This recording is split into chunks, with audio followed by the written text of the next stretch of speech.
नमस्कार, मैं कीर्ति पांडे। आज आपको कक्षा 12 के इतिहास विषय के पाठ 7 एक साम्राज्य की राजधानी विजयनगर, इसके तीसरे भाग को समझा रही हूँ। आज हम इसमें पढ़ेंगे नायक और अमर नायक के बारे में। विजयनगर साम्राज्य में नायक कौन थे और अमर नायक कौन?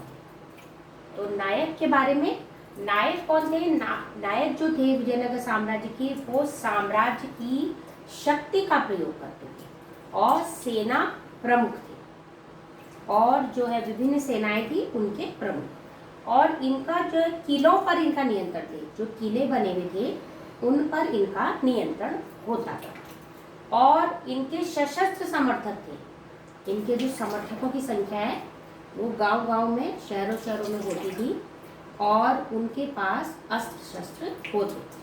तो सशस्त्र समर्थक इनके होते। एक स्थान से दूसरे स्थान पर ये भ्रमण किया करते थे, है ना।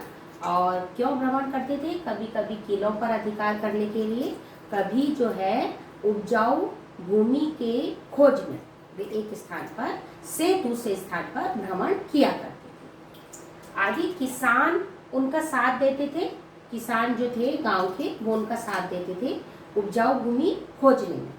अब क्यों देते थे? क्योंकि उपजाऊ भूमि की वे तलाश करते थे, तो इसीलिए किसान उनका साथ देते थे कि उपजाऊ भूमि मिलेगी और हम उसमें खेती करेंगे। तो इसीलिए किसान भी उनका साथ देते थे। और ये लोग तेलुगु या फिर कन्नड़ भाषा बोलते थे। जहाँ तेलुगु बोली जाती थी वहाँ के तेलुगु बोलते थे नायक, और जहाँ कन्नड़ बोली जाती थी वहाँ के नायक कन्नड़ भाषा बोलते थे।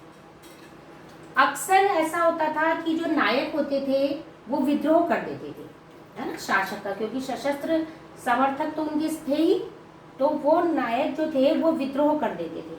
और क्योंकि इतनी ज़्यादा शक्तिशाली नहीं होते थे वे, इसीलिए उनकी शक्ति को जो राय थे, जो शासक थे, वो दबा देते थे। तो इस प्रकार सैनिक कार्रवाई द्वारा उन पर नियंत्रण शासक वर्ग द्वारा हासिल कर लिया जाता था। अब चलते हैं अमर नायक की। इंपॉर्टेंट है बच्चों, ध्यान से। ये लॉन्ग क्वेश्चन, जो विस्तृत प्रश्न आता है उसमें भी यह प्रश्न आता है अमर नायक के बारे में। तो अमर नायक कौन थे? ये अमर नायक जो था एक राजनीतिक पद था। विजयनगर साम्राज्य में एक पद का नाम है अमर नायक, और यह दिल्ली सल्तनत की एकता प्रणाली से लिया गया था। दिल्ली सल्तनत में जो आपने पढ़ा है एकता प्रणाली, उससे यह पद लिया गया था। उसी के जैसा एकता प्रणाली में जो है कार्य प्रणाली है, उसी प्रकार की कार्य प्रणाली इस राजनीतिक पद के अंतर्गत अमर नायक के अंतर्गत है। क्या है इसमें कि अमर नायक सैनिक कमांडर था। विजयनगर में अनेक, जैसे कि आपको बताया था, अनेक शासकों ने अनेक युद्ध लड़े थे कृष्णदेव राय के बारे में, है ना। बीजापुर में, उड़ीसा में, अपने आसपास के क्षेत्रों में नियंत्रण हासिल करने में अनेक उन्होंने युद्ध लड़े। तो सैनिक कमांडर की, एक अच्छे सैनिक कमांडर की जरूरत थी। तो अमर नायक पद जो था वो सैनिक कमांडर का था, और जो राय मतलब शासक, राय द्वारा प्रशासन के लिए राज्य क्षेत्र इन्हें दिए जाते थे। ऐसा तो था, जो शासक थे वो भूमि का कुछ भाग उन्हें दे देते थे कि इन पर तुम नियंत्रण हासिल करो। अब वो उस भूमि का क्या करते थे? उस भूमि में वे किसानों, शिल्पकर्मियों और व्यापारियों से भू राजस्व, है ना, टैक्स, भू राजस्व तथा अन्य कर वसूल करते थे, है ना। जमीन से जो मिलने वाला राजस्व वो वसूल करते थे। इसके अलावा अन्य जो यात्राओं पर कर, अन्य जो कभी नए कर लगा दिए जाते थे, तो इस प्रकार वो अन्य कर उनसे वसूल करते थे। कौन वसूल करते थे? अमर नायक वसूल करते थे। अब क्या हुआ कि जो ये टैक्स आता था, जो ये वसूल करते थे, तो इसका ये प्रयोग करते थे व्यक्तिगत उपयोग में।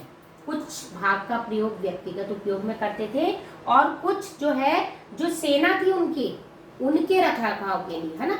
अश्व सेना भी थी उनके पास, और गज सेना हाथियों की सेना भी थी और उनके पास घोड़ों की सेना भी थी, तो उनके रख रखाव के लिए भी खर्च करते थे। साथ ही वे राजा को भेंट देते थे, राजा को उपहार देते थे, उसका कुछ भाग राजा को उपहार स्वरूप देते थे।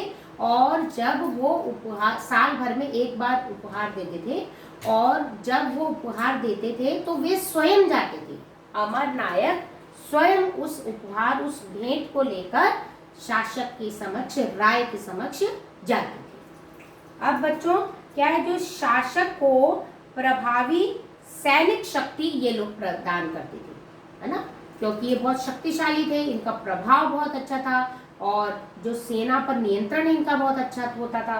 तो शासक को प्रभावी सैनिक शक्ति इन अमर नायकों ने प्रदान की थी। अब क्या है, इन्होंने जो सैनिक शक्ति प्रदान की थी, इसी की वजह से दक्षिण भारत में इतना बड़ा साम्राज्य विजयनगर साम्राज्य स्थापित हुआ था अमर नायकों के बदौलत। ठीक है, तो इसीलिए ये अब क्या हुआ कि कई बार जो है ये कहीं विद्रोह ना कर दें, जैसे ऊपर पड़ा ना नायक विद्रोह करते थे, तो अमर नायक तो उनसे भी ज्यादा शक्तिशाली थी, उतनी बड़ी सेना थी, धन दौलत संपत्ति सब थी, तो कहीं ये विद्रोह ना कर दे, कहीं ये शासक न बन जाए, इसीलिए शासकों ने इन पर नियंत्रण रखने के लिए इनका समय समय पर स्थानांतरण कर देते थे, इनका ट्रांसफर कर देते थे। तो एक जगह पर एक क्षेत्र दे दिया कि इस क्षेत्र पर आपको टैक्स वसूल करना है, इस पर सेना का रख रखाव यहाँ करना है, और कुछ समय बाद कुछ सालों बाद उसको वहां से दूसरी जगह ट्रांसफर कर देते कि अब आपको यहाँ का नियंत्रण करना है, यहाँ सेना रखनी है, यहाँ पर आपको टैक्स वसूल करना है, और जो इधर वाला होता था उसको उधर भेज देते थे। तो इससे क्या होता था कि वो उनको नियंत्रित कर पाते थे, एक जगह वो संगठन नहीं बना पाते थे। तो इस प्रकार अमर नायकों का शासक वर्ग उन पर नियंत्रण रखने के लिए उनका ट्रांसफर कर देते थे, स्थानांतरण कर देते थे। आगे बच्चों 17वीं शताब्दी में जो है कुछ ने क्या किया, स्वतंत्र राज्य स्थापित कर लिए। कुछ अमर नायकों ने 17वीं शताब्दी में स्वतंत्र राज्य स्थापित कर लिए। अब क्या हो, क्योंकि वो शक्तिशाली तो थे ही, तो उन्होंने स्वतंत्र राज्य स्थापित कर लिए। अब क्या हुआ, इससे क्या हुआ, केंद्रीय शक्ति का विघटन हो गया, केंद्रीय शक्ति टूट गई। एक बड़ा साम्राज्य, उसमें कई अमर नायक, उन्होंने कईयों ने अपने अपने जो है राज्य स्थापित कर लिए, स्वतंत्र राज्य। तो इससे क्या हुआ, जो केंद्रीय शक्ति थी वो उसका विघटन हो गया, वो टूट गई। तो इस प्रकार, ठीक है बच्चों। तो नायक कौन थे, नायक थे एक जगह से दूसरी जगह भ्रमण करते थे, है ना, किस लिए करते थे, या तो उपजाऊ भूमि को पाने के लिए या किलों पर नियंत्रण करने के लिए। ठीक है, और जो है जबकि अमर नायक जो थे वो पद था, शासक द्वारा दिया गया पद था, राजनीतिक पद था, और जो है भू राजस्व वसूल करते थे, और शासन को संगठित करने के लिए, शासन को का विस्तार करने के लिए इनका महत्वपूर्ण योगदान रहा है। और इन पर नियंत्रण करने के लिए एक नंबर का प्रश्न आता है कि अमर नायकों पर नियंत्रण स्थापित करने के लिए राय जो विजयनगर के शासक थे उन्होंने क्या किया, तो उनका वे समय समय पर स्थानांतरण कर देते थे, ट्रांसफर कर देते थे, ये है। ठीक है, तो इस प्रकार वे भेंट के लिए जाते थे शासक के पास, राय के पास साल में एक बार। और जो है इधर जो है 17वीं शताब्दी में इन्होंने स्वयं के स्वतंत्र राज्य स्थापित कर लिए। इस प्रकार वहाँ का विजयनगर साम्राज्य का 17वीं शताब्दी में विघटन हो गया। अब क्या है कि इसमें जो है अमर नायक शब्द जो है, विजयनगर साम्राज्य में जो अमर नायक शब्द लिया गया है, इसके लिए कहते हैं कि यह जो है शायद संस्कृत भाषा से लिया गया होगा। संस्कृत भाषा में समर शब्द आता है, तो समर का मतलब होता है युद्ध, लड़ाई। तो क्योंकि ये युद्ध लड़ाई लड़ते थे ना, जाते थे, सैनिक कमांडर थे, तो इसीलिए शायद ये जो है अमर नायक, अमर जो शब्द है वह संस्कृत से लिया गया है, कुछ इतिहासकार यह कहते हैं। जबकि कुछ कहते हैं कि ये फारसी से लिया गया है। फारसी में एक शब्द है अमीर, है ना, जिससे कहते हैं धनी व्यक्ति जो होता है उसे अमीर कहते हैं। तो वो कहते हैं कि ये अमर जो शब्द है वो अमीर व्यक्ति, फारसी के अमीर से लिया गया है। अब बच्चों क्या करना है, आज का आपका होमवर्क है कि आपको जो अमर नायक, ये इंपॉर्टेंट है, अमर नायक के बारे में विस्तार से लिखना है। प्रश्न आपको लिखना है कि अमर नायक, विजयनगर साम्राज्य में अमर नायक कौन थे और उनके बारे में विस्तार से लिखिए। तो आप ये लिखेंगे। एक प्रश्न है, आप आज यही करेंगे बच्चों। ये भाग समाप्त होता है।